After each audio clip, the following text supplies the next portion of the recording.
Assalamualaikum warahmatullahi wabarakatuh.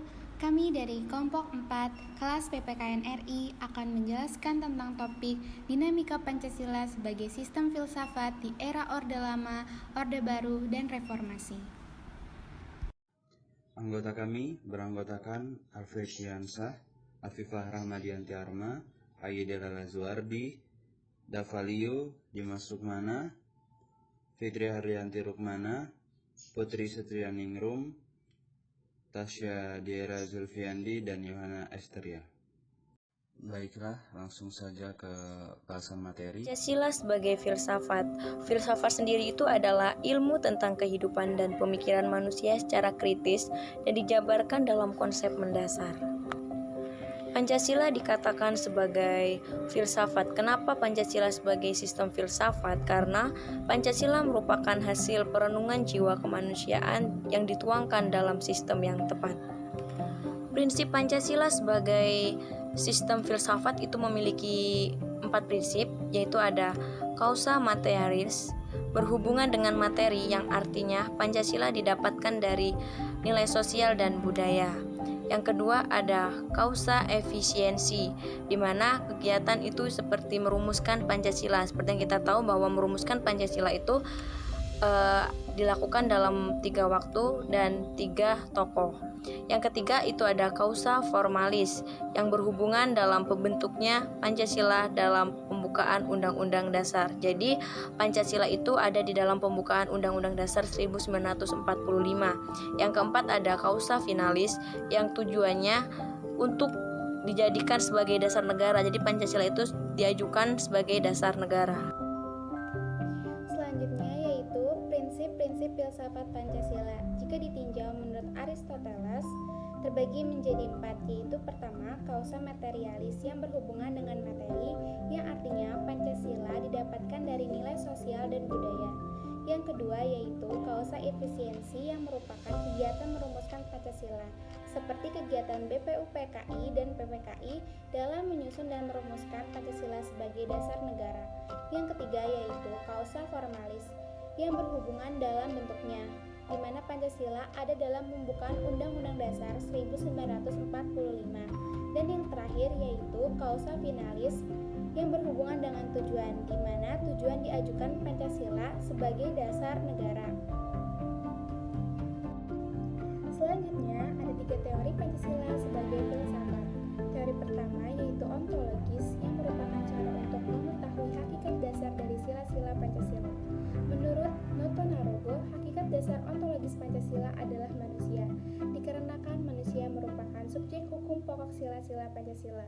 Yang kedua yaitu teori epistemologi, cara untuk mencari hakikat Pancasila sebagai sistem pengetahuan Pancasila, di mana kajian epistemologi Pancasila ini tidak bisa dipisahkan dengan dasar ontologisnya. Oleh karena itu, dasar epistemologi Pancasila sangat berkaitan dengan konsep dasar hakikat tentang manusia. Yang ketiga yaitu teori aksiologi, yang membahas tentang nilai manfaat suatu pengetahuan Pancasila.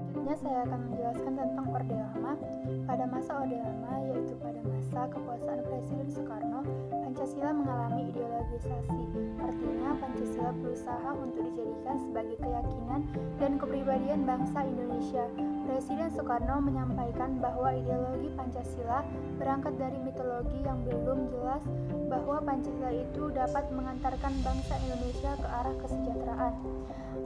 Ada prinsip Orde Lama yaitu 1. Pasca kemerdekaan tahun 1945 sampai 1950, pada Orde Lama terjadi perubahan sistem pemerintahan dari presidensial menjadi sistem parlementer. Kedua, demokrasi liberal pada tahun 1950 sampai 1959. Pada periode Orde Lama ini disebut masa demokrasi liberal karena menggunakan prinsip-prinsip liberal dalam politik dan sistem ekonominya. Ketiga, demokrasi terpimpin pada tahun 1959 sampai 1968. Demokrasi terpimpin adalah hasil dari keluarnya Dekret Presiden 1959, dan sistem ekonomi Indonesia juga menjurus pada sistem yang segalanya diatur oleh pemerintah atau disebut sebagai etatisme. Contoh penyimpangan Orde Lama yaitu 1. Adanya penyimpangan ideologi yaitu penerapan nasionalis, agama, dan komunis. 2. MPRS mengangkat Insinyur Soekarno sebagai presiden seumur hidup. 3. Adanya jabatan rangkap yaitu MPRS dan DPR dijadikan sebagai falsafah Pancasila pada masa Orde Baru. Pada masa ini, kedudukan Pancasila ditandai dengan keinginan untuk melaksanakan Pancasila serta Undang-Undang Dasar 1945 secara murni dan konsekuen. Artinya, segala sikap dan perilaku masyarakat dalam praktiknya harus sesuai dengan nilai moral Pancasila dan Undang-Undang Dasar 1945 pada kehidupan sehari-hari baik dalam lingkungan masyarakat, keluarga, bangsa, dan negara, serta dilaksanakan secara terus-menerus. Penerapan nilai-nilai Pancasila dilaksanakan secara indoktrinatif dan birokratif. Artinya, orang yang diindoktrinasi diharapkan untuk tidak mempertanyakan atau secara kritis menguji doktrin yang telah diterima, sehingga tidak memungkinkan terjadinya perbedaan pendapat. Akibatnya, bukan nilai-nilai Pancasila yang meresap ke dalam kehidupan masyarakat, tetapi kemunafikan yang tumbuh subur.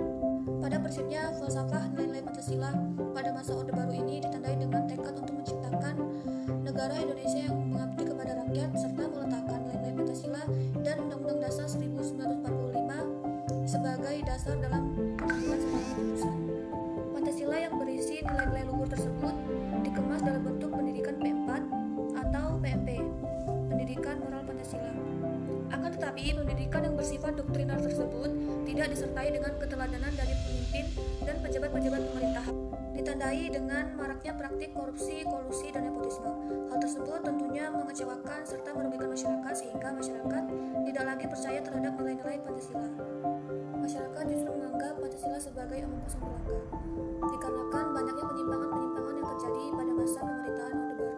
Nah, penyimpangan-penyimpangan tersebut diantaranya yaitu segala kebijakan yang dibuat berlindung di balik fungsi pokok Pancasila sehingga siapapun yang menentang kebijakan dianggap menentang Pancasila. Yang kedua yaitu Soeharto hanya mempercayai orang-orang terdekatnya untuk menguasai perusahaan-perusahaan besar negara sehingga pengelolaan sumber daya alam menjadi ajang praktik korupsi. Yang ketiga, Presiden Soeharto memimpin negara secara keotoriteran, padahal Indonesia merupakan negara demokrasi. Yang keempat, Pancasila dijadikan sebagai alat untuk menguasai rakyat, sehingga pada pemerintahan Orde Baru, pemerintah dapat melegitimasi kelanggengan masa jabatannya. Selanjutnya yaitu diterapkannya demokrasi sentralistik atau demokrasi yang berpusat kepada pemerintah. Lembaga legislatif, eksekutif, dan yudikatif dipegang oleh presiden, sehingga secara keseluruhan pemerintahan berpusat kepada Reformasi. Pada era reformasi, Pancasila banyak diselewengkan dan dianggap sebagai bagian dari pengalaman buruk di masa lalu, dan bahkan ikut disalahkan menjadi penyebab kehancuran. Eksistensi dan peranan Pancasila dalam reformasi pun dipertanyakan. Banyak saat ini yang melupakan dan tidak berpikir bahwa Pancasila adalah falsafah bangsa Indonesia dan mulai hidup dengan prinsip serta keinginan masing-masing individu. Adapun prinsip-prinsip dalam reformasi ini yaitu pertama, nilai-nilai Pancasila bagi bangsa Indonesia sebagai dasar pemikiran, penilaian kritis, serta hasil refleksi filosofis bangsa Indonesia. Yang kedua, nilai-nilai Pancasila sebagai filsafat atau pandangan hidup bangsa Indonesia yang menjadi jati diri bangsa yang diyakini sebagai sumber nilai atas kebenaran, kebaikan, keadilan, dan kebijaksanaan dalam kehidupan berbangsa dan bernegara. Yang ketiga, nilai-nilai Pancasila memiliki nilai kebenaran, keadilan, kebaikan, kebijaksanaan etis, estetis, dan nilai religius yang tujuannya sesuai dengan budi nurani bangsa Indonesia karena bersumber pada kepribadian bangsa. Penyimpangan pada masa reformasi saat ini adalah yaitu para pejabat negara yang melakukan korupsi sudah tidak malu lagi kepada rakyat dan tidak tahu batasan keadilan serta dosa yang mereka perbuat. Mereka justru merasa bangga. Selanjutnya, setiap sistem filsafat Pancasila memiliki kelebihan dan kekurangan pada setiap periodenya. Pada Orde Lama memiliki kelebihan. Pertama, Indonesia berhasil merebut kemerdekaan. Yang kedua, Indonesia berhasil mempertahankan kemerdekaan. Yang ketiga, Indonesia berhasil merebut kembali Irian Barat. Yang keempat, dilakukannya pemilihan umum untuk pertama kalinya. Tetapi terdapat kekurangan, yaitu banyaknya terjadi pemberontakan. Kedua, seringnya terjadi pergantian kabinet. Yang ketiga, terjadinya krisis ekonomi. Yang keempat, munculnya gerakan G30 PKI yang sangat merugikan bangsa Indonesia. Yang kelima, era demokrasi terpimpin, yaitu kolaborasi antara pemerintahan PKI dan kaum nasionalis. Selanjutnya, ada periode reformasi, memiliki kelebihan. Pertama, kebebasan berbicara dan berpendapat. Kedua, berantasan korupsi. Kelima, menjamin stabilitas politik. Keempat, demokrasi lebih terbuka. Kelima, jumlah partai politik tidak dibatasi. Tapi terdapat kekurangan. Pertama, banyaknya masyarakat yang salah tafsir tentang reformasi. Kedua, masyarakat terlalu bebas. Tiga, tinggalkannya program-program pemerintah secara konseptual cukup baik. Empat, banyaknya pemaksaan yang dilakukan oleh pihak tertentu. Dan yang kelima, adanya pengetahuan tentang politik. Selanjutnya, pada Orde Baru memiliki kelebihan. Dilaksanakannya pemilu, sehingga kedaulatan rakyat sepenuhnya ditegakkan. Yang kedua, terjadinya perkembangan GDP per kapita dari Indonesia, sehingga kesejahteraan rakyat jauh lebih baik. Ketiga, munculnya gerakan nasionalisme yang mengkampanyekan kecintaan atas produk dalam negeri. Yang keempat, kebutuhan pangan masyarakat tercukupi. Yang kelima, bentuknya sejumlah lembaga negara yang sesuai sejalan dengan amanat dari Undang-Undang Dasar 1945. Tapi pada Orde Baru ini terdapat kekurangan. Yang pertama, pemilu terlaksana, namun dengan segenap pembatasan sehingga selama presiden yang terpilih secara resmi bersuara. Kedua, kehidupan ekonomi membaik, namun korupsi, kolusi, nepotisme tumbuh subur. Yang ketiga, dunia politik dikuasai oleh pihak militer berakibat pada kurang didengarnya aspirasi rakyat. Yang keempat, banyaknya pelanggaran hak asasi manusia yang terjadi. Mereka yang vokal mengkritisi kebijakan pemerintah sebagai target. Solusi pengimplementasian Pancasila dalam berbagai bidang. Yang pertama adalah dalam bidang politik. Dalam bidang politik, praktik-praktik politik yang menghalalkan segala cara harus segera diakhiri karena tidak sesuai dengan nilai-nilai Pancasila. Yang kedua adalah solusi dalam bidang ekonomi.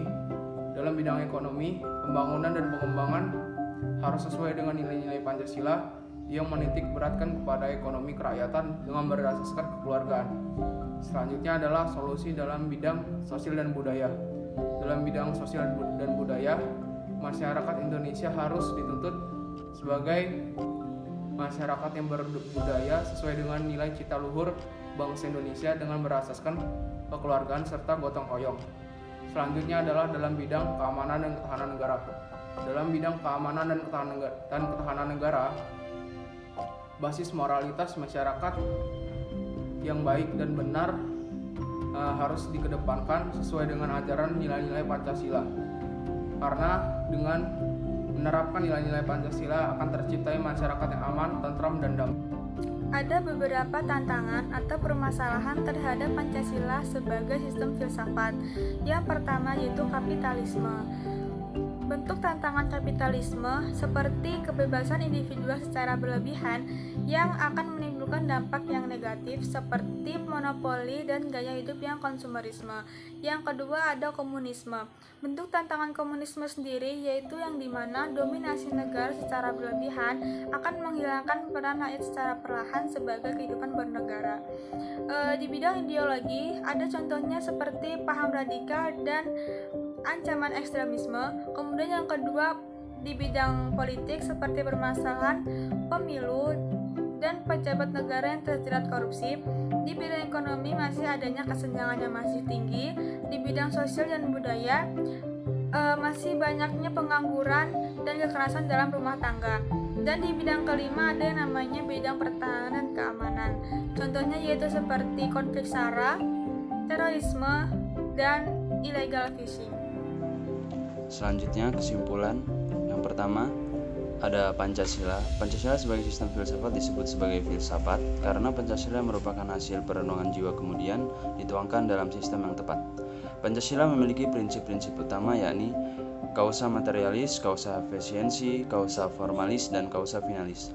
Dan teori Pancasila sebagai filsafat yakni ontologi, epistemologi, dan aksiologi. Pada masa Orde Lama, Pancasila mengalami ideologis yang bermaksud untuk dijadikan sebagai keyakinan pribadi bangsa Indonesia. Dan pada masa ini, terjadi beberapa penyimpangan, di antaranya MPRS mengangkat Presiden Soekarno untuk seumur hidup. Yang keempat, ada masa Orde Baru. Pancasila, penanaman nilai Pancasila dilakukan secara indoktrinatif dan birokratis yang memungkinkan tidak ada perdebatan pendapat akan menimbulkan kemunafikan pada masyarakat. Yang kelima, pada masa reformasi, Pancasila banyak diselewengkan sebagai bagian dari pengalaman buruk di masa lalu karena dianggap sebagai sebab kehancuran. Yang keenam, solusi Pancasila dari era ke era, yaitu dengan mengimplementasikan Pancasila dalam bidang politik, ekonomi, sosial, dan budaya, serta pertahanan dan keamanan negara. Yang ketujuh, tantangan yang dihadapi terhadap Pancasila yakni komunisme dan kapitalisme, diantaranya seperti ancaman ekstremisme, terorisme, dan paham radikal.